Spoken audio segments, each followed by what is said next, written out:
ದಿನೇಶ್ ನಿಮ್ ಡಿಪಾರ್ಟ್ಮೆಂಟ್ಗೆ ಆ ಜೋಶ್ ಇಟ್ಕೊಳ್ಳಿ ಸಾಕು, ನಾನು ಮಾತಾಡ್ತೀನಿ. ನಿಮ್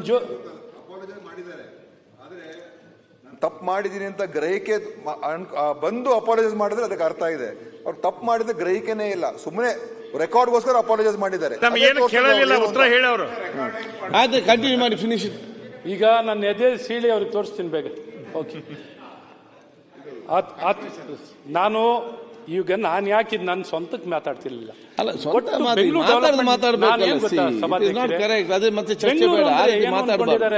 ಬಹಳ ಸುಂದರವಾಗಿ ಬಹಳ ನಾನೇನು ಅವ್ರ ಸಚಿವರಿದ್ದಾರೆ, ಅವರು ಬೆಂಗಳೂರಿನಲ್ಲಿದ್ದಾರೆ, ನಾನೇನು ಇವತ್ತು ಅವ್ರ ಪ್ರಯತ್ನ ಮಾಡ್ತಿದ್ದೀನಿ ಒಂದಿಷ್ಟು ಒಳ್ಳೆ ಕೆಲಸ ಆಗ್ಲಿ ಅವ್ರ ಕಾಲದಲ್ಲಿ ಅಂತ. ಇವತ್ತೇನು ಅವ್ರ ಕಾಲದಲ್ಲಿ ಆದ್ರೆ ಒಳ್ಳೇದು ಮಾಡಿ ಅದಕ್ಕೋಸ್ಕರ ನಾನೇನು ಪಾಲಿಟೆಕ್ನಿಕ್ ಇಂದ ಹಿಡಿದು ಪಾಲಿಟೆಕ್ನಿಕ್ ಪಾಲಿಟೆಕ್ನಿಕ್ ನ ಬೆಂಗಳೂರಿಗೆ ಕೊಟ್ಟಿದ್ದೀನಿ. ಅವರ ಅಂಕಿಅಂಶದಲ್ಲೇ ನೋಡ್ಲಿ, 6 ಪಾಲಿಟೆಕ್ನಿಕ್ ನ ಕೊಟ್ಟಿದ್ದೀವಿ, 6 ಡಿಗ್ರಿ ಕಾಲೇಜ್ ಕೊಟ್ಟಿದ್ದೀವಿ. ಇನ್ನೂ ಎಲ್ಲೆಲ್ಲಿ ಡಿಗ್ರಿ ಕಾಲೇಜ್ ಇಲ್ಲ ಅಲ್ಲಿ ಮಾಡಿ ಪ್ರಾರಂಭವನ್ನ ಮಾಡ್ಲಿ ಸರ್ಕಾರದಿಂದ. ಹಿಂದೆ ಸನ್ಮಾನ್ಯ ಸಿದ್ದರಾಮಯ್ಯ ಸಾಹೇಬರು ಪಾಲಿಟೆಕ್ನಿಕ್ ಕೊಟ್ಟಿರುವಂತದ್ದು